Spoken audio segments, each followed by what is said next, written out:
मध्ये आपले स्वागत। नकली रेल्वे पोलीस अधिकारी बनून अपघात झाल्याची खोटी माहिती देऊन फसवणूक करणाऱ्या आंतरराज्य टोळीस मध्य प्रदेशमधून ठोकल्या बेड्या। स्थानिक गुन्हे शाखा हिंगोलीची कार्यवाही। दिनांक 4 एप्रिल 2026 रोजी पोलीस स्टेशन कळमनुरीचे प्रभारी अधिकारी पोलीस निरीक्षक श्री प्रेम प्रकाश माकोडे यांना एका मोबाईल नंबरवरून फोन आला व प्रॉपर कळमनुरी शहरातील वॉर्ड क्रमांक 6 मधील खुशबू मोहन पाटील या मुलीचा खंडवा येथे रेल्वे रुळावर कटून मृत्यू झाला असून मयताचे नातेवाईक खूप गरीब असून शव पाठवण्यासाठी आईस बॉक्सची गरज आहे, तेवढे पैसे त्यांच्याकडे नाहीत तर तुम्ही 5,000 रुपयांची मदत करा असे सांगून GRP railway station Khandwa police निरीक्षक मनोज कुमार बोलतो असे सांगितले। कळमनुरी पोलिसांनी घटनेचे गांभीर्य ओळखून माणुसकीच्या नात्याने तात्काळ पैसे ऑनलाईन पाठवले।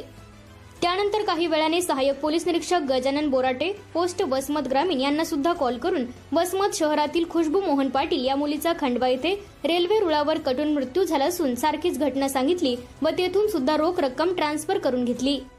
सदर घटनेबाबत हिंगोली पोलिसांनी अधिक माहिती घेतली असता कोणत्याही शहरामध्ये खुशबू मोहन पाटील या मुलीचे अपघाती निधन झाल्याचे दिसून येत नव्हते। तसेच रेल्वे पोलीस निरीक्षक यांच्या फोनवरील संभाषण संशयास्पद दिसत होते।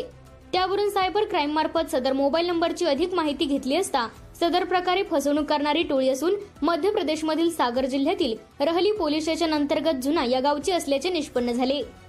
सदर आरोपीस एक अमित कमलेश कुर्मी वय वर्ष 34, 2 वीरसिंग गोपाल गौंड वय वर्ष 40, 3 भारत दयाराम कुर्मी वय वर्ष 55, 4 सीताराम भारत कुर्मी वय वर्ष 19 सर्व राहणार जुना तालुका रहली जिल्हा सागर राज्य मध्य प्रदेश यापैकी आरोपी क्रमांक 1 ते 3 जुना या गावातून स्थानिक गुन्हे शाखेच्या पथकाने ताब्यात घेऊन अधिक विचारपूस केली असता सदर आरोपींनी संगनमत करून रेल्वे पोलीस अधिकाऱ्याचे भासवून पूर्ण भारतातील जिल्हाधिकारी, पोलीस अधीक्षक, पोलीस स्टेशन इन्चार्ज, डीवायएसपी विविध खात्यांचे मंत्री यांचे मोबाईल नंबर ऑनलाईन प्राप्त करून त्यांच्या हद्दीतील गरीब मुलीचे रेल्वे अपघातात निधन झाल्याचे भासवून शवपेटीसाठी पैसे पाठवण्याचे सांगून फसवणूक केल्याचे निष्पन्न झाले।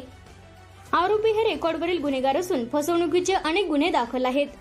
सदरची कारवाई डॉक्टर श्री नीलाभ रोहन पोलीस अधीक्षक हिंगोली, श्री कमलेश मीना अपर पोलीस अधीक्षक हिंगोली, श्री मोहन भोसले स्थानिक गुन्हे शाखा हिंगोली यांच्या मार्गदर्शनाखाली सहाय्यक पोलीस निरीक्षक शिवशाम घेवारे, पोलीस अंमलदार गजानन पोकळे, भुजंग कोकरे, शिवाजी जालमिरे, साईनाथ कंठे, हरिभाऊ गुंजकर, ज्ञानेश्वर गोरे, नरेंद्र साळवे व आकाश टापरे, दत्ता नागरे, इरफान पठाण, मारुती काकडे, प्रदीप झुंगरे, प्रणिता मोरे यांनी केली आहे।